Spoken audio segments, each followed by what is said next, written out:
to the Global Roundtable organized by the Global Foundation for Democracy and Development and South-South News. Tonight we have our special guest, Fabien Cousteau. Welcome, Fabien, to our Global Roundtable, and thank you for taking your time for us. It's a pleasure. Merci. So let me just introduce you briefly. You're the grandson of a very famous explorer, oceanographer, and as they say, the creator of scuba diving, Jacques-Yves Cousteau. That's correct. So it connects you directly to the ocean, exploration, appreciation of natural resources and environment. You're also the co-founder of Natural Entertainment. You're also the founder and the executive director of Plant-A-Fish. You're also a member of UN Millennium Project, and you also contribute to NBC's Today Show. Can you tell us a little bit about your connection to the ocean, your work, and maybe about the institutions you're part of?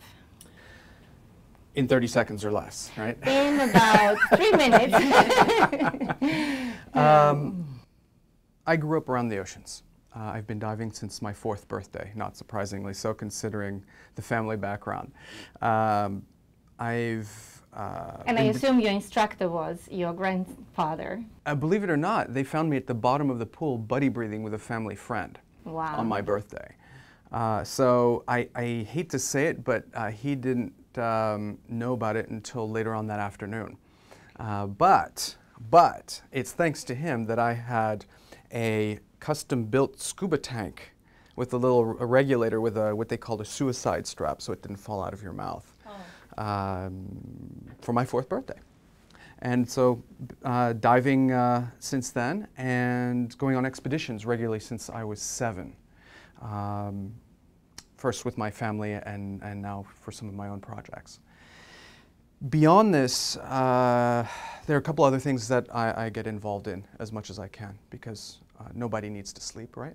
It's overrated. The more important aspect of things is the Plant-A-Fish initiatives, which I started on my grandfather's 100th birthday commemoration, which also happened to fall with World Ocean Day. Right. And that really is something that I built out of a sense of concern, not to say frustration, of the degradation of our planet and the culprit in large part, which is the lack of education about our connection with the ocean world. We plant trees all over the world. Why does restoration stop in people's minds at the waterline? So to engage those local communities to do aquatic restoration is the mission of Plant-A-Fish. You're also part of New York Harbor Project, right? Which is also an educational initiative and works with youth. Yeah. So could you tell us something about that? Well, youth empowerment is probably something that I hold very close to my heart, maybe even at the top of the list, because as I was mentioning, education is of paramount importance for us to be able to tackle the issues that we're dealing with today. So to be able to support a organization such as the New York Harbor School or a South Plantation High School or any school really, educational body of primary school is important for us all as adults, especially with the struggles of lack of funding in STEM programs and so on and so forth. Without it, none of the Millennium Goals matter.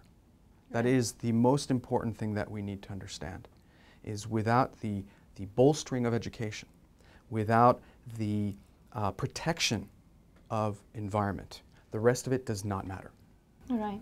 Because those are the foundations of what make all the other points pertinent. So on one hand, you're an oceanographer, you're an explorer, adventurer, we could say. Crazy but person. Also, well, yes, that's also appreciated. On the other hand, you're also, I would say, a scientist, and you're also an environmental economist. How does that tie into your work? You graduated from Boston University, environmental economy, so economy is also part of your endeavors. How does that tie together, and how does it work together in what you're doing? You know, I certainly wouldn't say I'm a scientist. There are many people that are worthy of that title that spend their lifetimes earning it. maybe more of an impresario scientist, because they are the foundation of what we can know about how this planet functions, how we function, how we interact, and so on and so forth.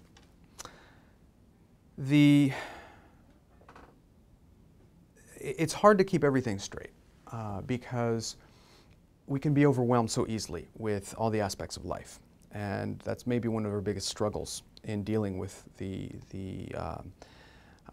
issues that we have at hand.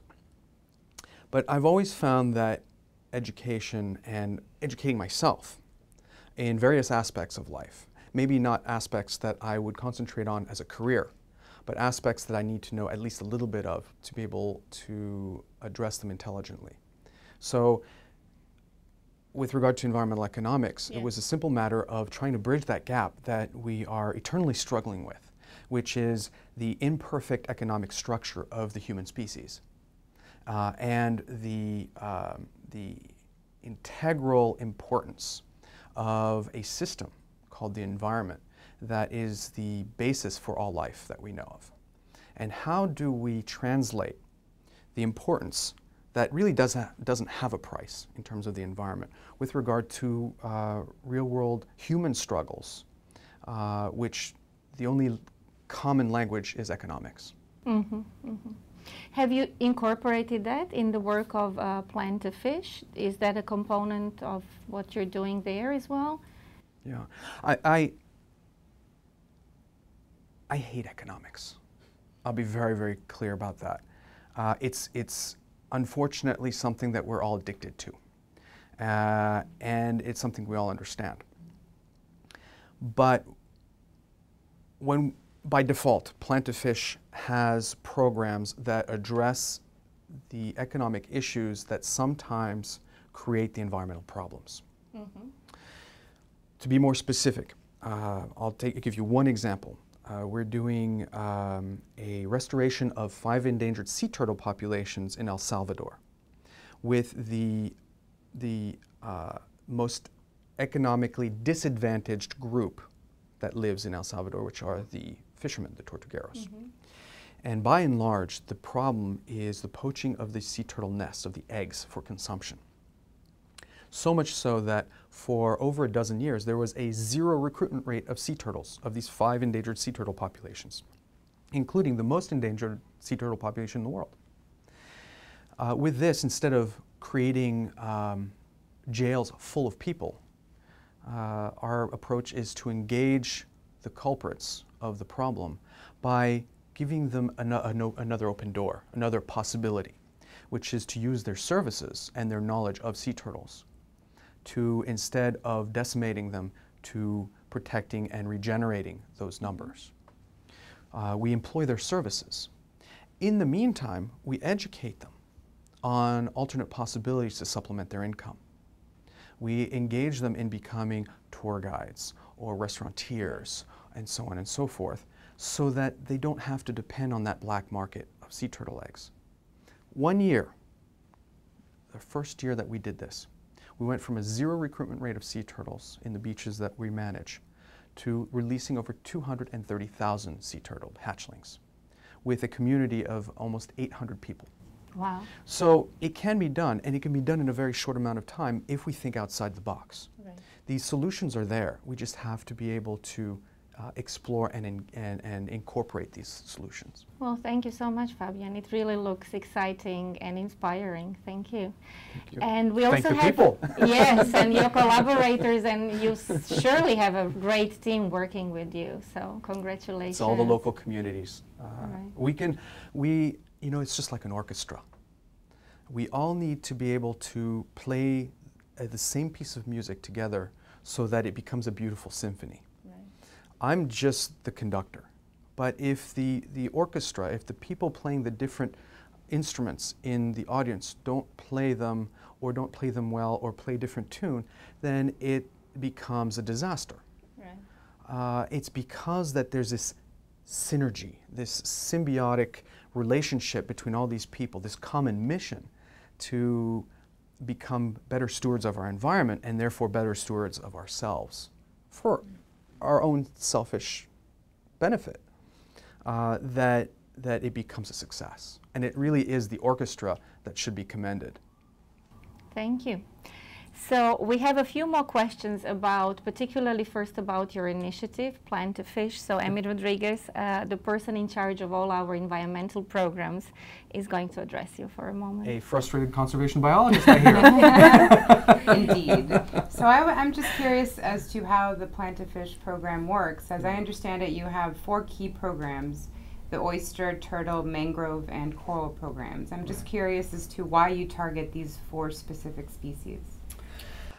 Well, the Plan to Fish group, I'll just call it that, all us employees and all the volunteers, we're all volunteers. No one gets paid to our wishes or not.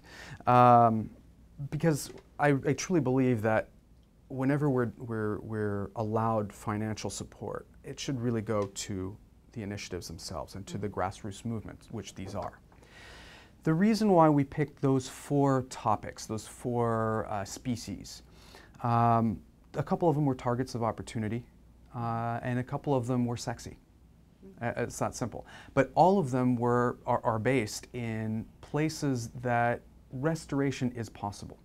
Because at the end of the day, I mean, I've grown up with a philosophy that if we broke it, we have to fix it.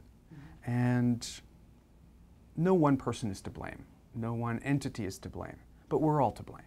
And therefore, what better way to get rid of our guilt, so to speak, and truly invest in our future than to do some restoration.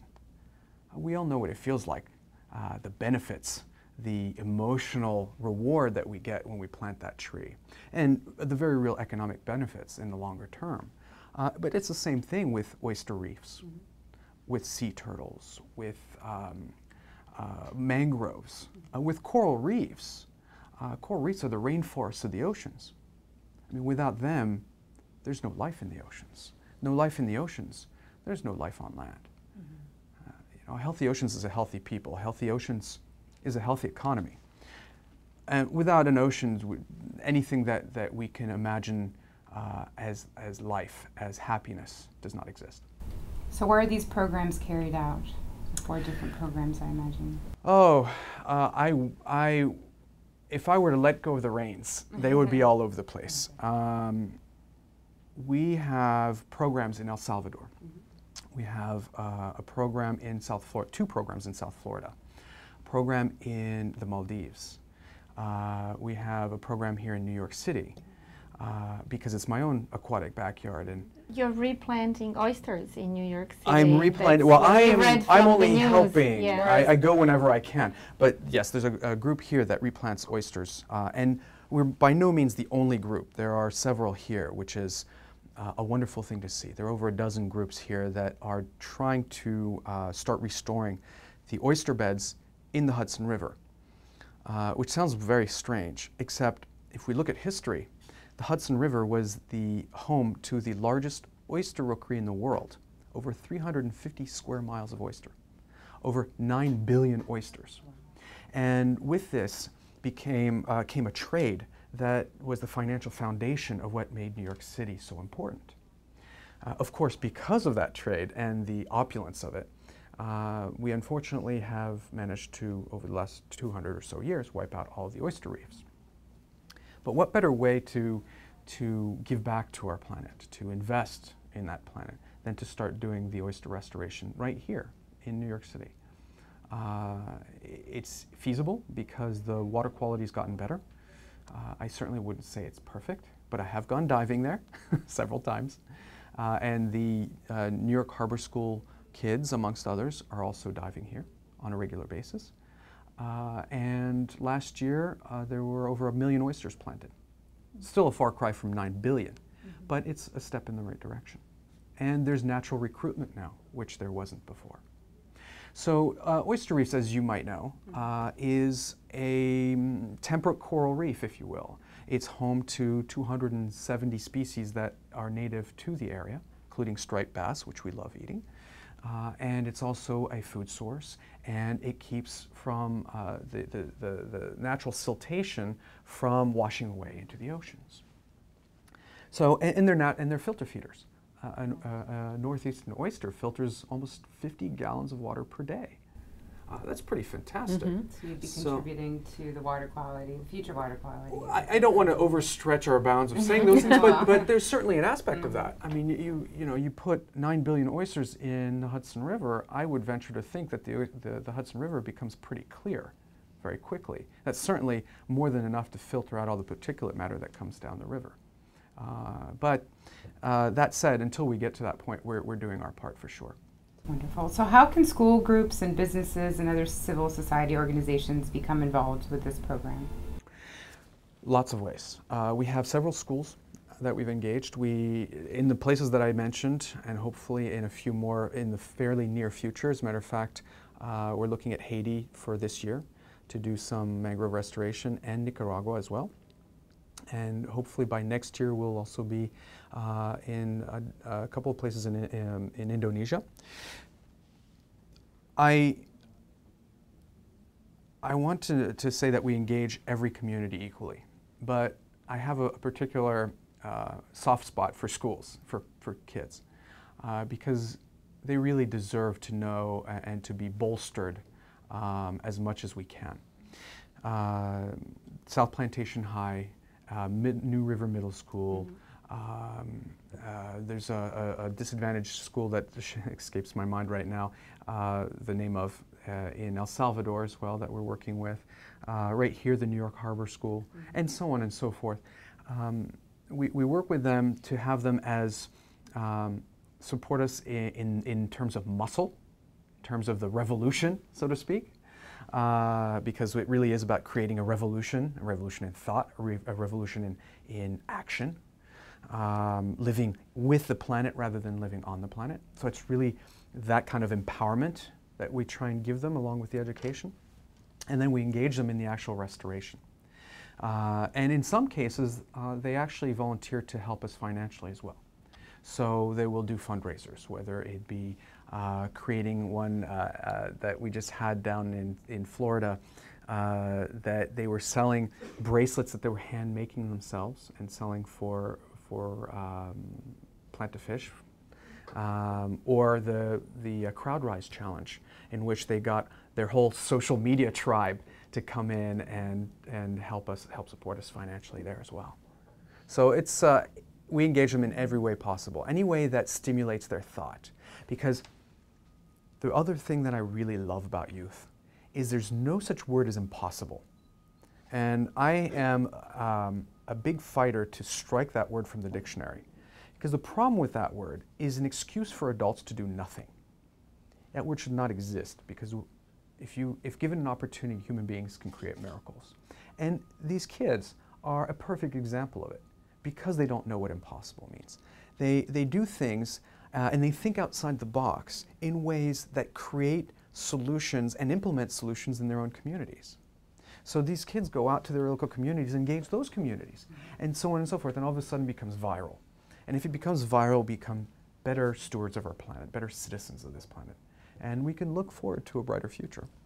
So, Fabien, let's go a little bit from the educator role to the international defender of oceans and to the international arena. And let's talk a little bit about the United Nations, about MDGs, about Rio, and Margaret Hayward, who is our UN person at the foundation, is going to ask you a few questions. Okay. Yes, Fabien, I just wanted to know where you think that the world stands in terms of achieving targets A and B of Millennium Development Goal number 7, reversing loss of environmental resources and reducing biodiversity loss. What's your baseline? Because if you look at the Millennium Development Goals, especially number 7, the due date was 2010. By that factor alone, we're doing miserably. And as you notice, I don't sugarcoat things. That's because I don't play politics. I'm not interested in politics. This is not about politics. This is about our very survival and well-being as a species on this planet. I take the role of a voice for the oceans. By virtue of the fact that I'm a documentary filmmaker and an explorer, I've had an unbelievable opportunity to experience the world at large time and time again. And what I've seen in my baseline, in my short lifetime, is enormous change around the world. And not necessarily for the better, as we all know. What I have seen in the fairly short amount of time that we've been conscious of our impact on the environment is that this generation is much more attuned with the environment, with their challenges, with how we play the roles in that scenario. And I also see that there's a willingness, a desire, and in many cases, an opportunity for them to be much better citizens than we have been for this planet. So although going into Rio +20, we have, if not the same challenges as 1992, even greater challenges because of us having hit that snooze button one too many times. I also see a lot of opportunity to change the course that we've set for ourselves in short order. But it requires all of us to row in the same direction. Also, in terms of that, the Rio Earth Summit, it's days away. I know you've been a strong advocate for it. And in your opinion, so tell us about the critical resolutions you believe should come out of this meeting, this very important meeting. As leaders of the planet, the ones who represent the general population need to understand that this is not about their careers. This is not about their 4 years in their positions, or 8 years, or what have you. This is about the long term. This is much more critical than a job. This is about us. This is about the general public. And we need to look at this in ways that are fundamental. I go back to a book that I read when I was a child, an American book actually, called Everything I Needed to Know I Learned in Kindergarten. It may seem strange for me to bring that particular book up, but it really is about the fundamentals. It's about treating each other properly, treating the planet that we depend on for everything in a way that we would like to see our children be able to inherit what we've taken for granted. Because without those fundamentals, we don't have a chance at creating women's equality. We don't have a chance at children mortality being reduced. We don't have a chance at being sustainable developers of our planet. Number 2 and number 4 on the Millennium Development Goals should be of paramount importance, because that's what everything else, all the other points, are based on. I look at the goal number 7, which you specifically asked about, and have we done better in the proportions of land area covered by forest? Have we even talked about, is it even mentioned in here to do the same thing with oceans, MPAs? They're not even on this list. The oceans are at least as important for us as land protection is. Look at our planet. It's an oasis in space. We've heard this before. But it's a blue planet. Mm-hmm. The oceans represent the vast majority of it. If we look at it in a non-18th century way, meaning that if we look at it instead of on a map, we look at it in a 3-dimensional scale. The oceans represent over 99% of our world's total living space, within which 95% of that biodiversity lives. We depend on our oceans for approximately 70% of our daily food intake, directly or indirectly. And by that I mean whether you eat fish or not, you're eating from the sea. The ice cream in your freezer has kelp in it. The cereals in your breakfast are grown with fish meal, and so on and so forth. It's with this realization, or this perspective, that if we bring a more global approach to our problems and protect our oceans the way we want to protect land, create bigger MPAs. The oceans, the water, is a circulatory system of life. How much of that circulatory system, that heart, that will we protect in our own bodies? How much of it do we want to protect on our planet? And it's with that that I look forward to Rio +20. I know that oceans are finally on the agenda after many, many years. It's still a small part of the agenda. I believe 12% is going to be proposed as MPAs in the oceans. I personally think we should start at 40, and then we can negotiate down from there. And then no matter where we end up, it'll be a benefit to the world. It'll be an investment in that global fund, in that bank account, that natural resource bank account that we depend on for food, that we depend on for life-giving medicines, that we depend on for economics. For air, for oxygen. For oxygen. So it's with those perspectives that I encourage those decision makers to go in and sign these goals. And beyond goals, I think to become accountable for the goals. Because it's all fine and good to create paperwork. But unless we have enforcement, unless we are committed, then it doesn't mean anything. Well, thank you so much for that message, Fabien. We'll be also at Rio +20. We'll be presenting our projects, and we'll be looking forward to future collaboration with you here in Washington, New York, and also in the Dominican Republic. Fantastic. I look forward to it. And we'd like to present you with some publications that we have created, particularly in the environmental area of work. And then with some projects, we'll be organizing our environmental film festival in September this year, and we hope to see you there if you have a moment to join us and celebrate the nature, the oceans, and sustainable development. I will love to celebrate the oceans and our future generations. Thank you so much. Thank you, Fabien, so much, and we hope to see you soon again. Thank you. Thank you. Thank you for watching Global Roundtable, organized by the Global Foundation for Democracy and Development and South Side News. We'll see you soon again.